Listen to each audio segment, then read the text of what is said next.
Hey guys, you're watching the Best Practices Show, where we take a look at the best business practices from the best dental practices all across the country. And if you're in this profession long enough, you're going to sell your practice, you're going to buy a practice, or you might even consider a partnership. And the statistic I've always heard is that 70 to 90% of partnerships fail and some of the sales go bad. And we're going to talk to the guy who helps you do the opposite, makes these sales successful. David Cohen, who you're not going to want to miss this. So do me a favor, grab a pen and hit the share button. We'll see you in a second.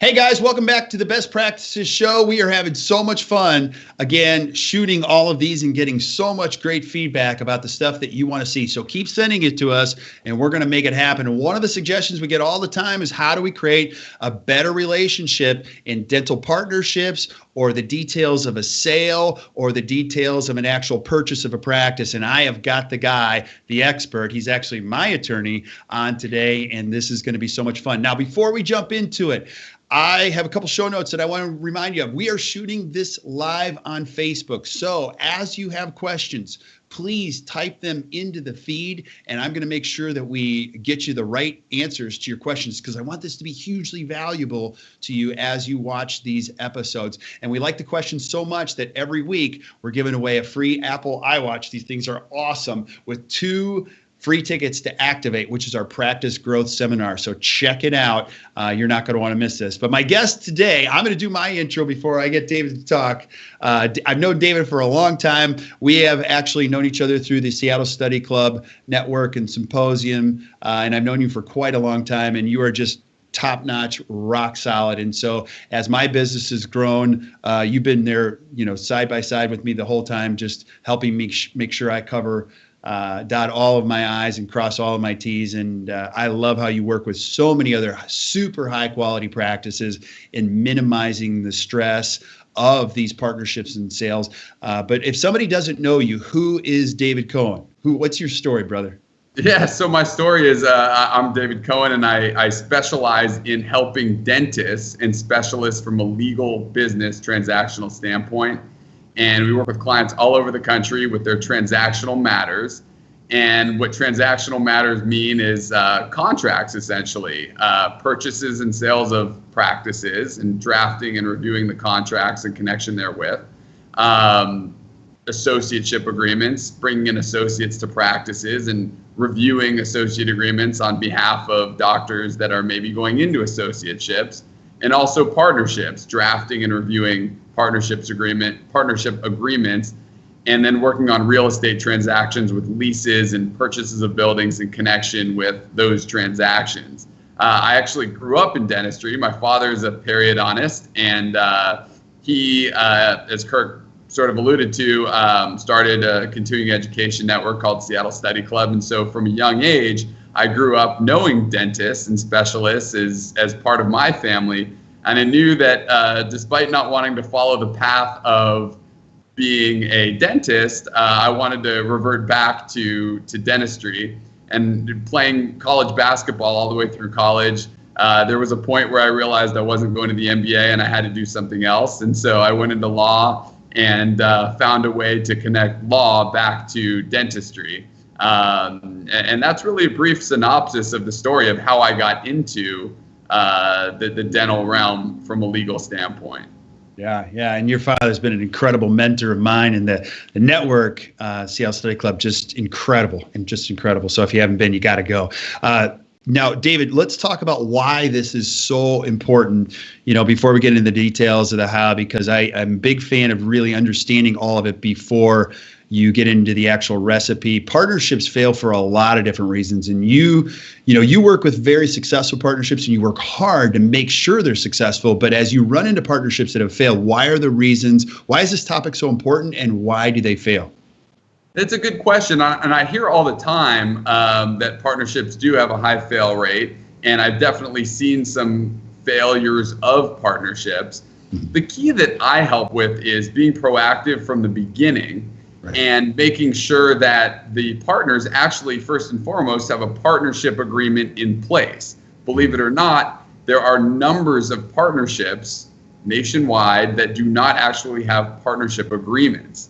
And those that do sometimes don't have all of the provisions that they should probably have in them. So the first key from a legal standpoint is making sure that the doctors have a partnership agreement, and B, an adequate partnership agreement. And partnership has 3 phases. It has how to get into the deal, how to operate through the deal, and how to get out of the deal. And getting into the deal typically is going to begin with a purchase and sale, which we can get to later in this conversation today. But the partnership typically is going to have a partnership agreement that governs how you operate through, and then equally important, how you get out of the deal. And right, so it's really important that we be proactive from the beginning to make sure that all of the material points are outlined between the parties to diminish the chance to have disagreements or issues down the road. Believe it or not, I think there's a myth that partnerships break up a lot of times because of money. Mm-hmm. And so before I even get to the partnership path, and before we talk about getting into the deal, operating through the deal, and getting out of the deal, one of the biggest reasons why I see partnerships break up is not necessarily money in the operation through the deal. It's actually personality. And personality is the key reason why I see partnerships not succeed. And I'm highly recommending to clients personality testing, which is outside the legal realm, but something really important as doctors build their teams, which we can chat about later, and I think is really important, to make sure that the personalities are compatible. Now, the tests aren't 100% accurate, but I think dentists would be very surprised at how accurate they can be. And those can help in going into the partnership to seeing if the personalities are the right fit. Right, right. Hey, this is so good because I have so many questions. Now, I'm just noticing the camera's just shaking a little bit. So, okay, apologies. Yes. I do that too. Now, I'm tall, so my knees keep hitting You're the table. Very tall, and I have no doubt you could crush me in a game of basketball. So we won't even go there. Now, so many good things that you just said, because I've found in my experience, partnerships can be quite emotional. People remember what they remember only what they want to remember sometimes.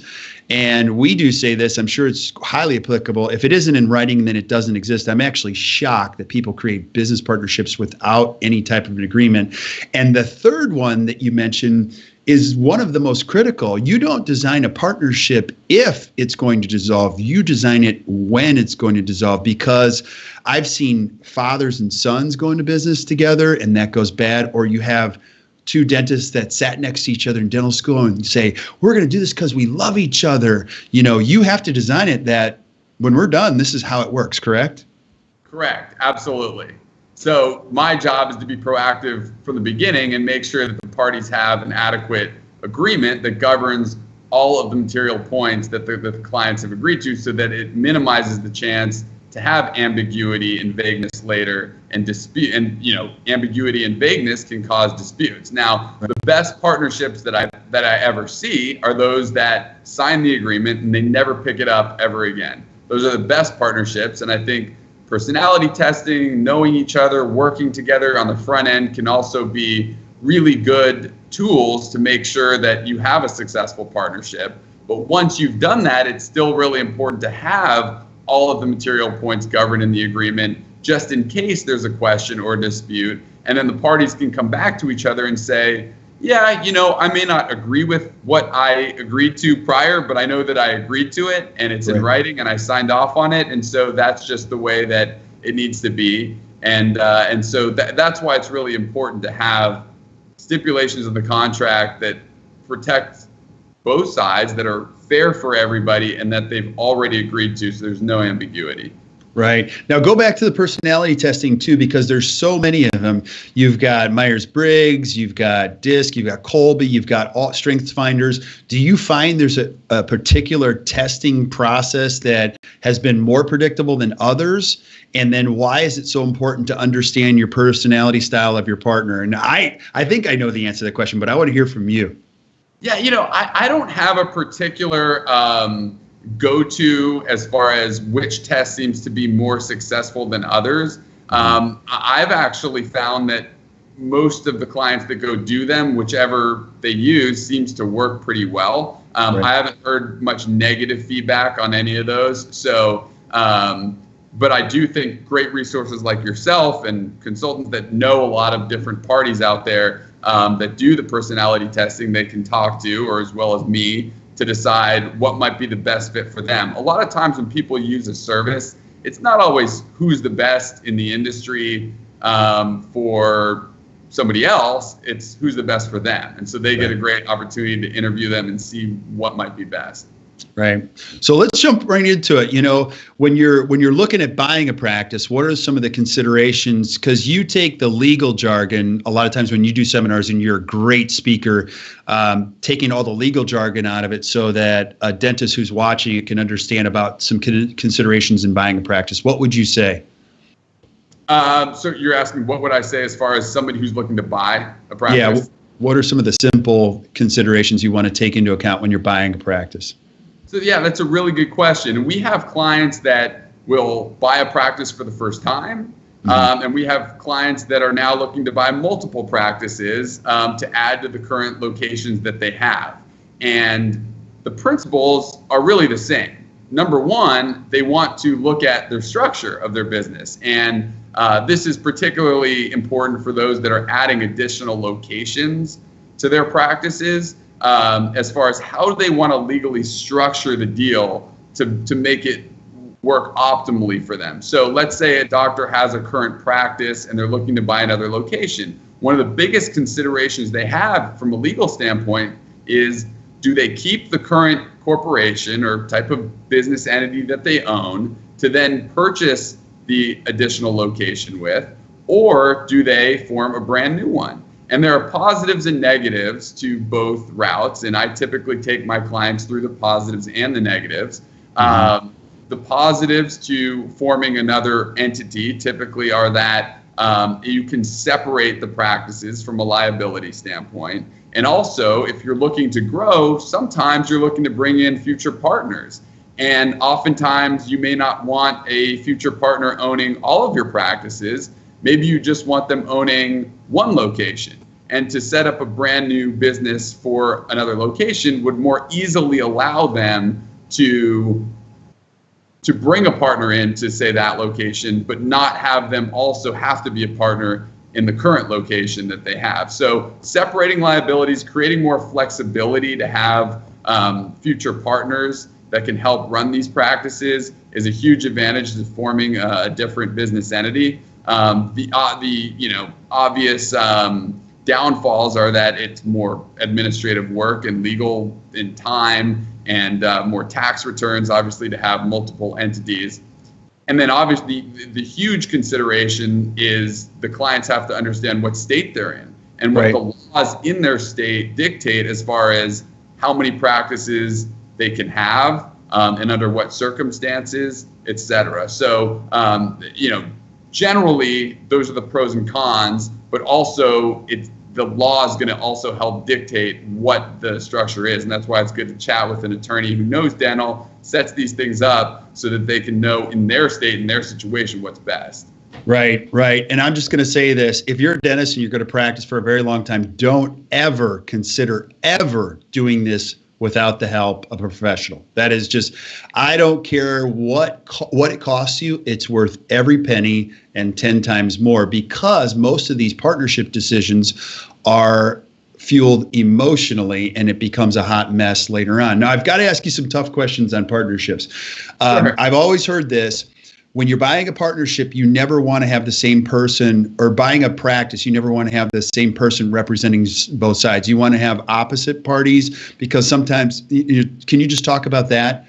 whether it be a broker or anything like that? I mean, give us some simple advice that you want to consider when buying a practice. Yeah, the main reason why you may have heard it's not a good idea for the same party to represent both sides is because it's what we call a conflict of interest. Mm-hmm. And what that means is if a party can't zealously represent their client, if they're also representing the other client. And so it can cause a conflict of interest. So it is an important recommendation that I give often in my transactions, if I can give a recommendation, that each side have their own representation through the process. Right. Right. And then the other thing that comes up a lot of times, now I've heard this, but again, I'm going to ask you, the expert. I've heard from so many people, it is never, ever a good idea to create a 50-50 partnership. Never. Someone is going to have to earn their way up to the 50-50, because when you think about it, if you're the owning dentist or owning person that created the entity, you never want to offer half of the equity up front. But you tell us, is that true? Is that not true? Tell me your thoughts. I think that's true in some circumstances, and I think 50-50 can actually work in other circumstances. I think a big part of it depends on how, usually these partnerships and the getting in process start with a purchase. And usually that purchase is not always, but usually maybe a less experienced doctor that is coming into a more experienced doctor's practice. And so usually it's not 50-50 because that less experienced partner typically doesn't produce at the same levels as the more experienced doctor. And so, and I recommend that the percentage ownership be based upon what levels the doctors really can produce at. So if you have doctors that can produce at that same level, I don't think 50-50 is necessarily a bad thing or something to be afraid of. I think that it's something that can work, and that a doctor who is producing at that 50-50 level would probably mandate, or they wouldn't necessarily want to buy in. And so accommodation is important too. I just think it can work depending on the circumstances. So yeah, I wouldn't say that it doesn't work 50-50. I think it definitely can, but I would think that the parties have to be on the same page, and the parties have to be producing at a pretty equal level to do that. Right. And so that was my next question. That's why we ask the experts, because I'm not an expert in this field at all. Is the whole term "eat what you kill" as a partnership? Because here are some of the pitfalls I see. Partnership starts well intended, and then the new dentist comes in and they can't produce anywhere to the level that the selling dentist is, and there's disparity. Now there's also disparity. Sometimes you talked about personality, or just weird stuff can happen. But let's talk about compensation, because that tends to be one of the hottest topics that ends up, creating problems. Do you suggest an eat what you kill formula? And are there any things as simple rules that you use when starting this? So I'll start with my lawyer answer, in that every circumstance is a little bit different. Right. But I will say this. I think that if it's an investment practice where we just talked about a doctor who may open up another location, oftentimes that other location is an investment location, because the doctor, would be spreading themselves too thin to try to be in different places at the same time. And so with investment locations, often I think splitting the money based on percentage ownership does work, because the parties aren't typically working in those practices. It's more of just an equity ownership sharing dynamic. If the doctors are actually practicing in the practices, I do typically highly recommend that the doctors base the distributions and the pay on how they produce. Now the question, and you alluded to this, because if you don't, and let's say you have 50-50 partners and one's producing at a massively high level and the other's at a lower level, then the one producing at the lower level is not incentivized to practice or to produce more, because they're getting more and doing less. And the doctor who's producing more is not incentivized to optimize their potential either, because the harder they work, they're still getting less. And so in the end, it creates a scenario where the practice isn't optimized as far as potential is concerned, and that's not usually a good formula. And so, yes, production-based model I think does work. Now the question is, do you do a strictly production-based model, or do you have some carve-outs? There are definitely some theories where you can carve some money out for that is based on percentage ownership, so the parties have something known coming in, which is really important for business owners from a cash flow standpoint, to know that they have some money coming in that's certain and not based on their production, particularly for maybe a young buyer who has to service debt for, say, a buy-in to the practice that they got a loan for. It's nice for them to know they can service that debt with a defined amount monthly, let's say monthly, and then the rest may be based on percentage of production, so to speak. So I think that hybrid model works. I think the total eat what you kill can work as well. And I think that the ownership split works as well if maybe it's an investment practices where the doctors aren't actually practicing. I do think it's dangerous unless the doctors are producing at pretty much the exact same levels to have it just split based on ownership if the doctors are actually practicing in the practice. Right. And I'm going to ask you the tough questions because I get these questions and I don't have answers for them. So if it's okay, I'm going to dish them to you. We've always heard when a young dentist buys a mature practice and the dentist is there, that can be complications if the seller wants to be there for a very long time. Now, there are some consultants out there that recommend when you buy a practice, you exit the seller as fast as possible. Now, all of these circumstances can work, but can you talk about that? Because that can be a challenge when you have a seller that wants to hang on and not let the new purchaser start influencing the future, the direction. What do you recommend or what do you see when that starts to happen? So you're talking about in let's say a walkaway sale where a buyer buys a practice but then keeps the seller on as an associate for a certain period of time. Is that exactly? That's a perfect example. Okay, so yeah, the typical period that I see and recommend is about a 1-year period because that allows the seller to be there to help transfer the goodwill to practice, which is a huge portion typically of what's being sold when a sale happens.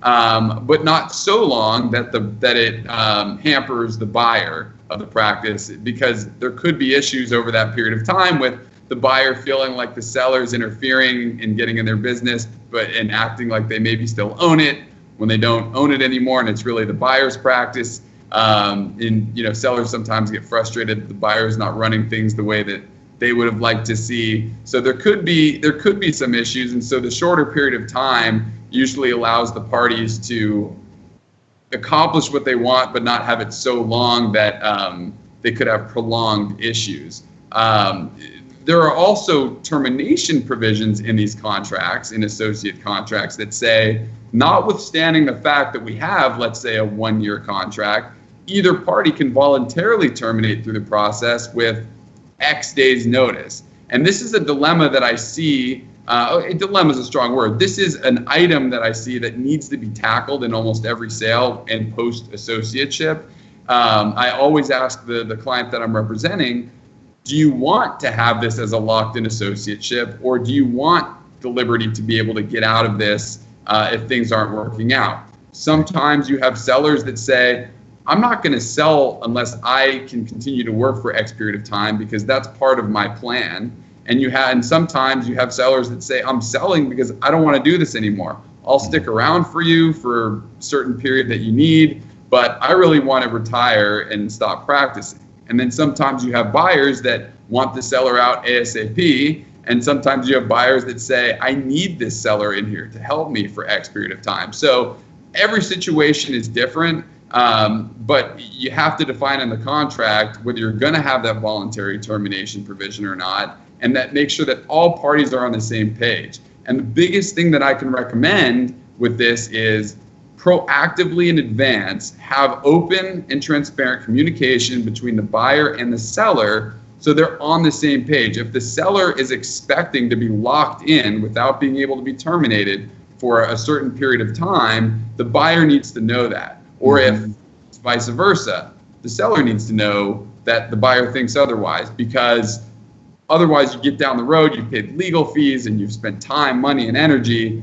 and then you get to a point that is so material and could be disagreed upon, and that can cause issues when you're trying to close a deal.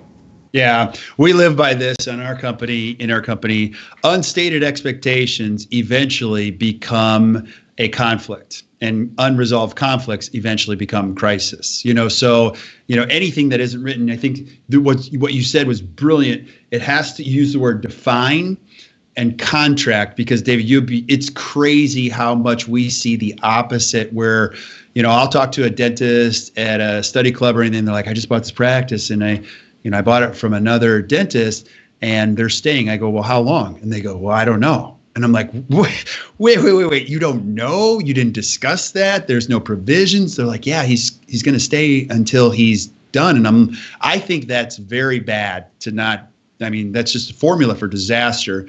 Everything has got to be written down, because I found also too, when it's in writing, there's no emotion.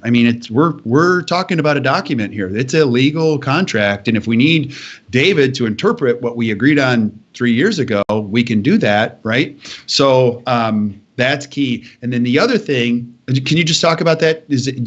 I'm sure you don't see that a lot, but I do see it a lot, where it's undefined. Yeah, you mean just the fact? Yeah, well, first and foremost, just like with partnership agreements, I see even more associates not have associate agreements. And right. So nothing is defined whatsoever. But kind of more speaking on your question, yes, I often do see that particular issue not be narrowly defined in the contracts. It might be addressed, but not as defined as elaborately as it should.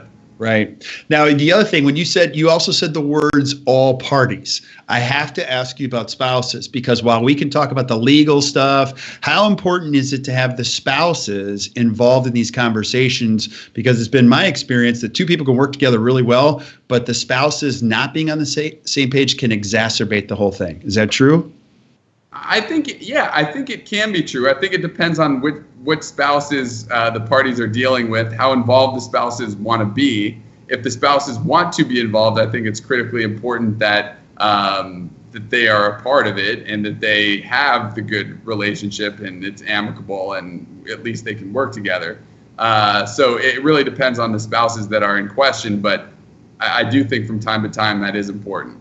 What if a dentist has multiple spouses? So that's a whole other deal. Yeah, that's a whole other thing. Yeah. We're dealing with other things, because, and I want to speak to this, that it is truly a marriage. You hear, this is our own show, so we can say whatever we want, but dentists always say it's a marriage without sex, all that kind of stuff. But it's truly a marriage in all respects. You're two people that have to love and care for each other. You got to be on the same page. You've got people that you're responsible for. You have to treat it almost like parenting in that respect.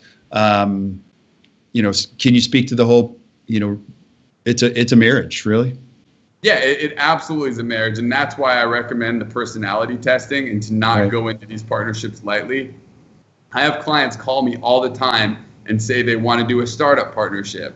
And I ask them how well they know the other person, and often they don't know them hardly at all. Or maybe more dangerously, they know them extremely well from being good buddies, but they don't know how well they can work together in an actual business environment, in a business relationship. So I do think it's incredibly important to make sure that the parties are compatible. Yeah, and I've heard this too. Two bulls in one ring will eventually kill each other. They just will. Yeah. So the personality style, where if you get two high Ds, it's going to come to a head. So you need provisions, you need swim lanes, you need circumstances for how these two bulls are going to operate. I think ultimately one of them's got to give, and so you can help facilitate that process in writing, correct? Yeah, absolutely. And the other thing is it trickles down to other areas of the practices. So, for instance, if you have one example, if you have a senior doctor that's been in a practice for a while and they sell to a younger doctor who's come in with maybe less experience, there's staff to deal with. And the staff is so used to dealing with the more experienced doctor that they've worked for a significant period of time, that they're used to going to that doctor for decision making, and they have to get in the mode of going to everybody, going to all the owner doctors, because there's more than one owner at that point, and the senior doctor in that circumstance has to do a good job of making sure the staff knows that and that they gain the requisite respect, to that younger doctor in that situation to make sure that everything's flowing, because relinquishment of that control is sometimes difficult for doctors that have more experience and have been in the practice for a while, but it's really important to have that respect because that also helps that relationship. And it trickles down to other areas of the practice. And then ultimately, if there isn't that same level of respect from the staff, it not only is problematic at that particular time, but it also could be problematic when, say, the younger doctor buys out the more experienced doctor and it's their practice and they haven't built that same respect and rapport over the years. So it's not even just the relationship between the two parties at play. It's also trickles down to other areas of the practice and other relationships in the practice that could cause some issues as well. Yeah, absolutely. So that's on the buying. Now let's talk about the selling side of things and simplifying some of these secrets. Help us understand, when is a dentist ready to sell? When are they not ready to sell? The stock market changed everything for a lot of boomers saying, hey, look, I'm going to practice a little bit longer. Any advice you would give us about selling a practice, what type it is to sell a practice, and what you can expect from the sale of a practice? Yeah, it's a great question. And I think that, so I recommend that doctors work with a team when they do anything. It's important to have a team. And one reason is doctors don't have the requisite time to put into it, even if they have the requisite expertise in that particular area. But also, if they don't have that expertise, they shouldn't be doing things on their own. And so obviously CPAs, financial planners are really important components of that team. So part of when a doctor is ready to sell depends on the financials, and are they in a financial position to make the decision to sell? Is the valuation of their practice and the money they would get, would that be enough for them to, let's say they're trying to retire, would that be enough to help them with their retirement plans, or do they need to continue to work? So the financial is definitely one of them. There are certainly a lot of other aspects to consider. Some doctors have physical issues with maybe back issues or with their hand or whatever it might be, which may cause them to know that this is the right time. And then the doctors also have to decide in what capacity do they want to sell and when is the right time to do that, such as, do they want to take a step back, create their own little DSO, so to speak, model where they can own a bunch of practices and just manage them and have other doctors come in. So they're really not retiring, but they're selling out of sort of the dental side of things from their standpoint. Or do they just want to sell completely and stop practicing? So all these factors are just examples of ones that they should consider. But I think probably the main one when a doctor sells is the financial and whether it makes sense for them. Right. And so I've heard this from a lot of people that have sold their practices. You have no idea how much money you spend when you're not working. Like, your burn rate is a lot higher than you think it is. People plan for, well, we live on this kind of money right now. Well, you're spending most of your week working. I spend a ton of money when I'm just on a Saturday going to Costco, whatever. I'm just getting out of bed is expensive. And then the other thing, I know this is a wild generalization, and I know this wouldn't be spot on, but is it true that when you sell your practice, you're going to get about 1.5 times the net, or is that just too much of a generalization to use today in today's marketplace? I think it's a little bit of a generalization because there's so many other factors that take into place, and I keep giving you these legal responses, but these lawyer type responses. But it's true. What type of practice is it? Is it a specialty office? Is it a GP? What type of practice is it? And who are you selling to? Right. A lot of practices now are selling to larger investment groups, dental service organization groups, venture capital groups. Those type of quote unquote corporate sales are going to give perhaps more money than your typical valuation would dictate, but there are also a lot of strings attached with that. And those type of sales cater to a particular type of person. They're great for some people. They're not as good for other people. And then you have your sale to, let's say, someone who's been in your practice, you've been partnering with them, or they're an associate and they know the practice. So evaluation may be different for somebody who's already been in the practice and maybe partnering with you versus evaluation to just sell it outright completely. Based upon your teammates, the CPA, the financial planner that I just mentioned, those would be really good resources to talk to about valuations and in your particular circumstance, what would be fair and reasonable. Right. So I do think it differs. I don't think there's a hard and fast rule of X, Y, and Z is the exact type of numbers you should be looking at to value a practice. Yeah, and I expected that answer, and I appreciate that a ton. Now, I get this question a lot, so I'm going to throw it at you too, is let's say I've done what you're talking about, David. I'm working with you, getting all these things in line. I figure I'm ready to go or get ready to start. Where do I start the transition process? Like, do I put in an ad? Am I going to be talking to the supply people? Because finding a younger dentist or a dentist coming to buy your practice, these demographics are changing, and people aren't just knocking on your door going, "Hey, you ready to sell yet?" So where would I start if I'm ready to sell? So if you're ready to sell, a good place to start is to find a good consultant or broker who has a lot of different relationships with potential buyers, and they can help locate a buyer and find who might be the right fit for your practice or somebody.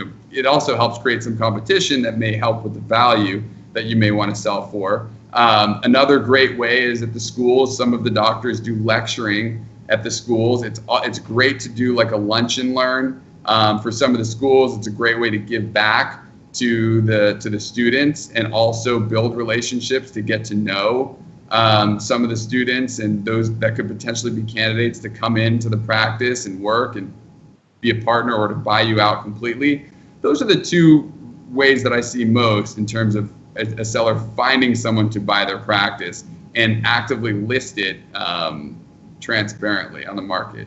Right. Now, I know you're in this business and you're a fabulous transition expert, but I'm going to say this: there are some people that don't have the best reputations. For whatever reason, I do think there are some questions you should ask a broker. Here's one of mine. How long have you been brokering practices? Because I'm finding dentists that retire, they've been out of dentistry for a month and now they're professional brokers. And they really don't know the legal logistics.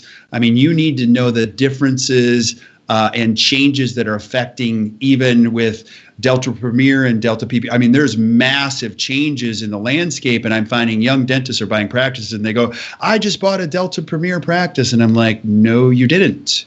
And they didn't know that. And they oftentimes, if you really get down to the source of what happens, there was a person in the middle of this transaction that had no idea what they were talking about and put a buyer and a seller together. So anybody who's watching this that's considering selling a practice, what questions should you ask a broker that's looking to help you? What would be some of your questions that you would ask? Yeah, and I totally agree with you. I think it's, like any person that comes on your team, it's really critical to find someone who is good at what they do and who you feel like you have built a good relationship with. Key questions that I would ask brokers are, well, first of all, before even asking questions to the brokers, I would interview yourself. And the interview of yourself is going to consist of, what are you looking for in this transaction? I've had clients who have practices that are not the easiest to sell for whatever reason. And maybe because they're unique or they're in a certain area of the country where it's harder to get people to come to. And so their primary goal oftentimes is, I just need someone who can find me a buyer. And if they find me a buyer, their value is, they've exceeded their value, or they've met the value that I've needed in this deal. I've had other clients that need their hand held some, that need somebody who can really be in the thick of it, in the trenches, and help even negotiate to a degree to bridge the gap, if there is a gap, with the buyer, communicate between attorneys. And by the way, I do recommend attorneys on both sides of deals where brokers are involved. That's another thing that's actually one thing that should be asked of a broker is, do you draft the contracts? Do the attorneys draft the contracts? If if brokers, there are some brokers that draft really good and fair contracts, nothing wrong with that, and then they let the parties get their own counsel, but it's important the parties get their own counsel on each side to then review that contract from the brokers. But the brokers can help bridge any gaps and be a facilitator, which can be very helpful. And they can also there's various grunt work that has to be done in a sale process and contacting of landlords and many different parties that brokers can be really valuable for. So just to back up, I think the client has to interview themselves to decide what they're actually looking for and what their expectation is. And then once they've done that, they can ask the broker the questions. And you mentioned a couple. How long have they been doing it for? What is their objective through the process? Are they representing the other side too? There are some brokers out there that try to represent both sides, and that is a conflict of interest. Right.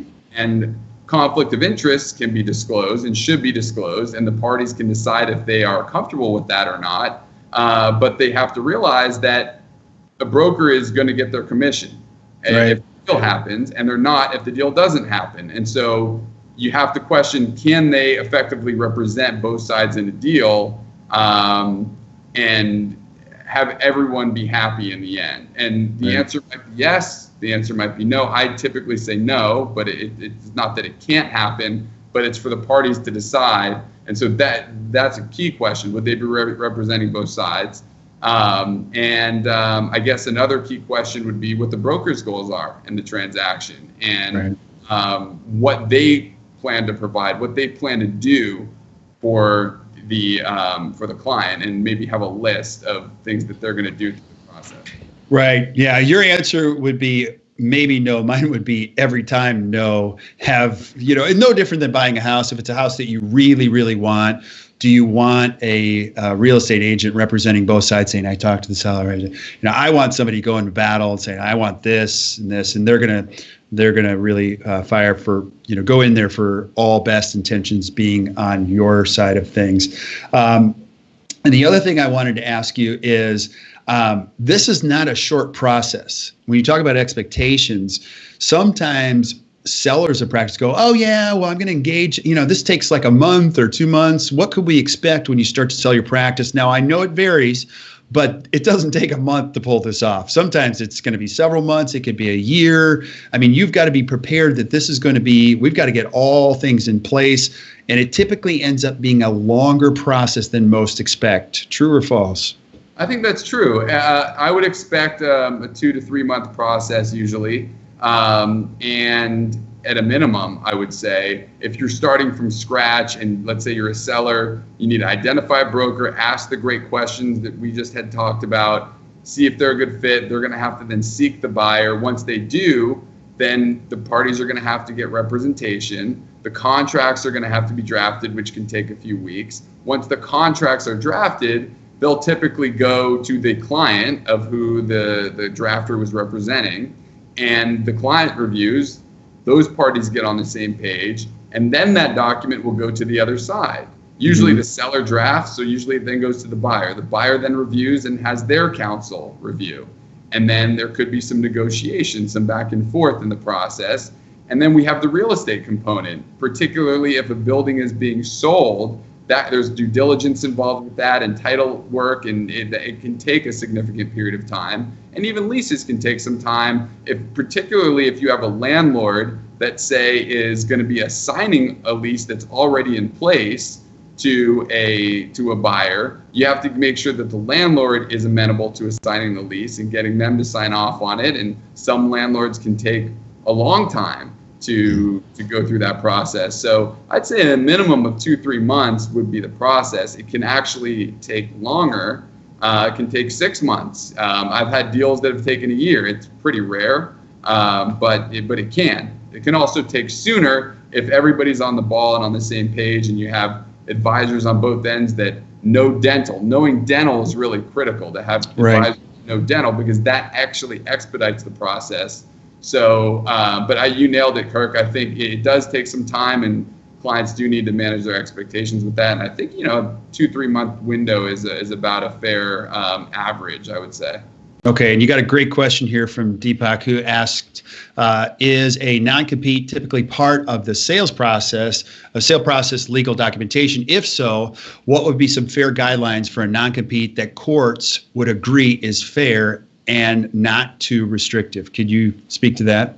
Yeah, I'm so glad that question was asked, because I think that non-competes are a critical component of sale documents. And what non-competes do is they say that the seller, after the sale, cannot compete with the buyer within certain parameters for a certain period of time, and typically certain mileage. Although in some states like Louisiana, it's by a lot of times by parish, not mileage. So you have to know the state that you're in.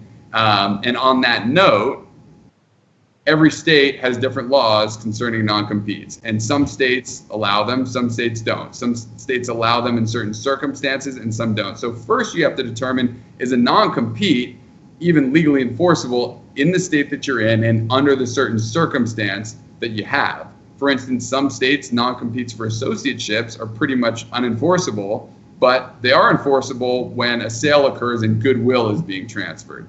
So to generally answer, I would say a lot of the parameter depends on what state that you're in.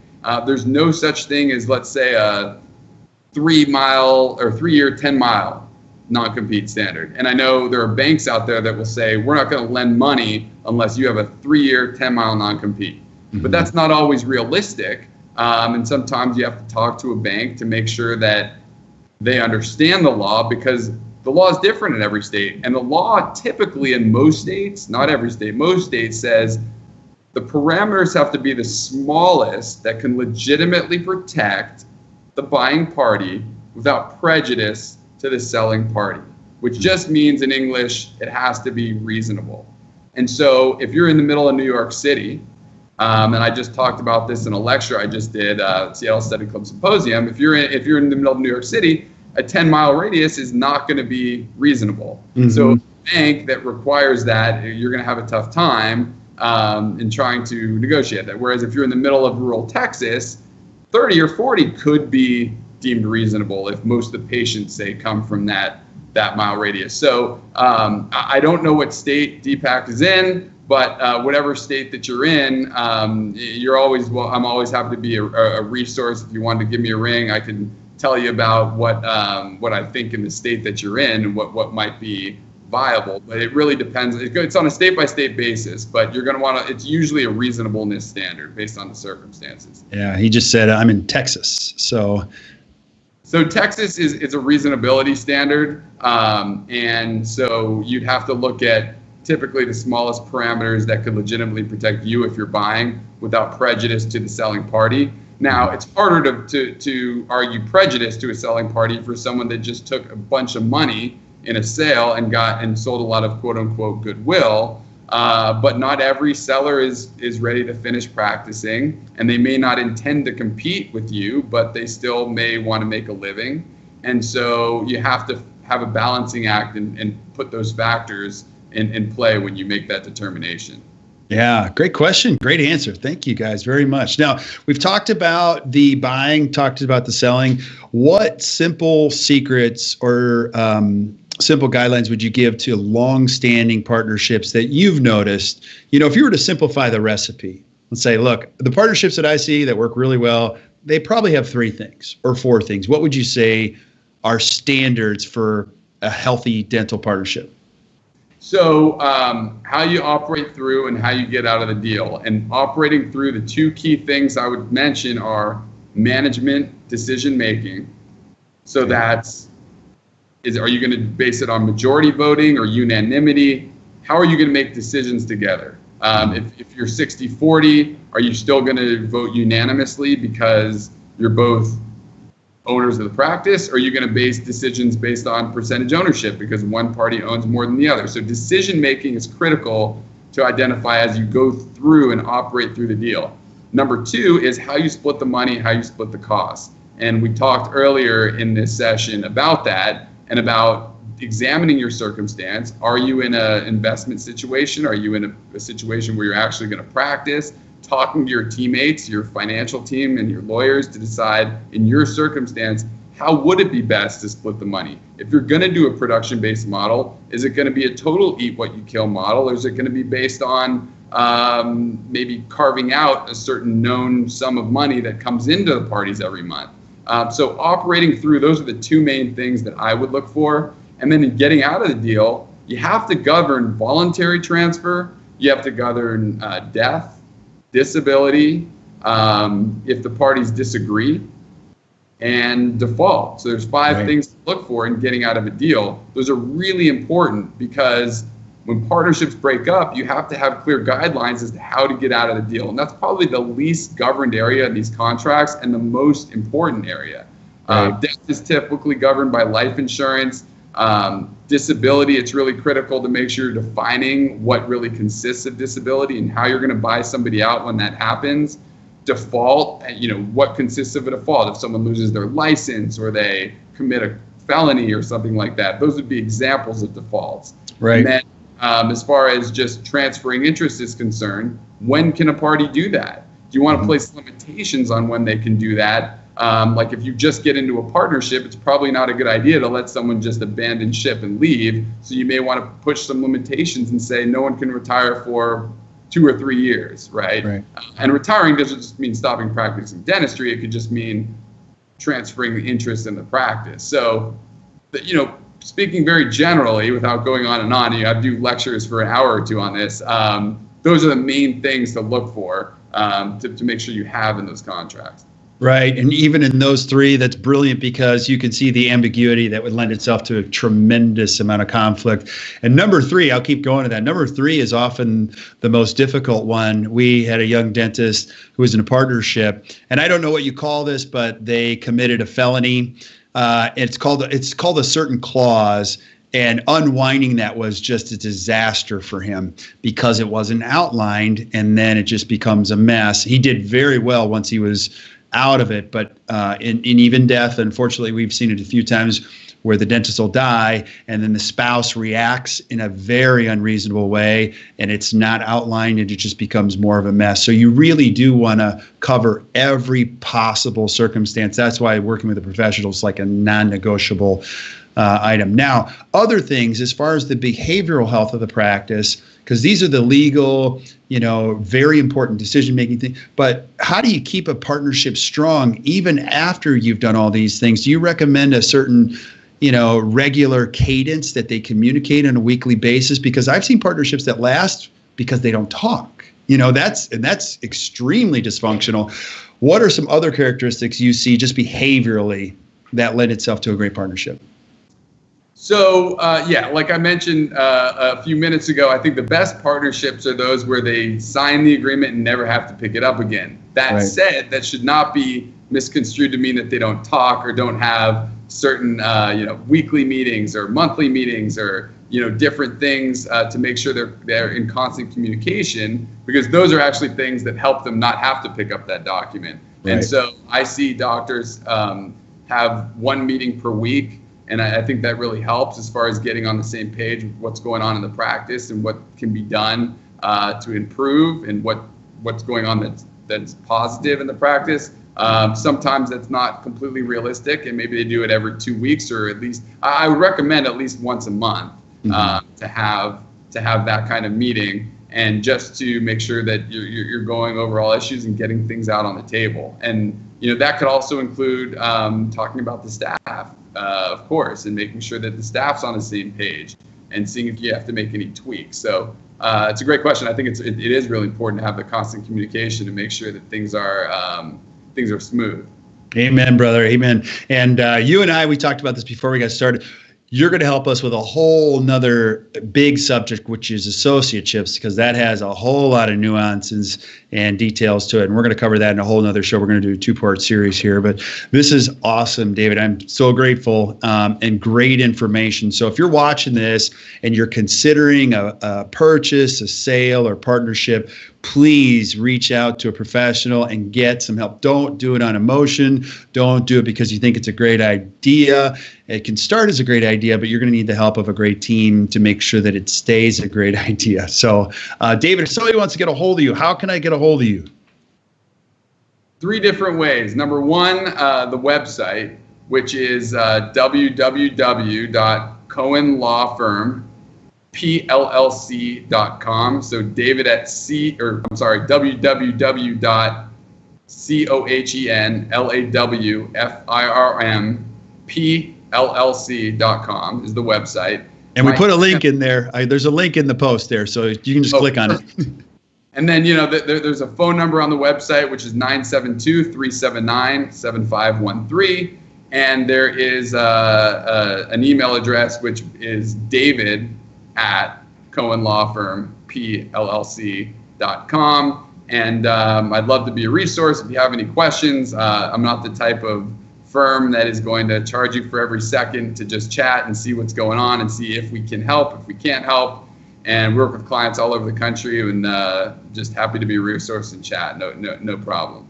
Yeah, you're not just a resource, you're a tremendous resource. I could say this, you're one of the hardest working kids I know. I call you a kid because you're younger than me, but everything I ever need, it's like you hammer it out and you're there for me, and I really appreciate that, buddy. So thank you for being on today. And so if you're watching this again, please type in the questions. There are a couple good questions already today. If you're watching this after the live feed, ask them, and David will get back to you, and because we want to make sure that your questions are answered. So David, stay on for just a second. But if you're watching the Best Practice Show, again, we're so grateful you're watching. Please continue to give us feedback about shows that you want to see, and I will make it happen. And until we see you next time, keep watching the Best Practice Show. Have a great day, everybody.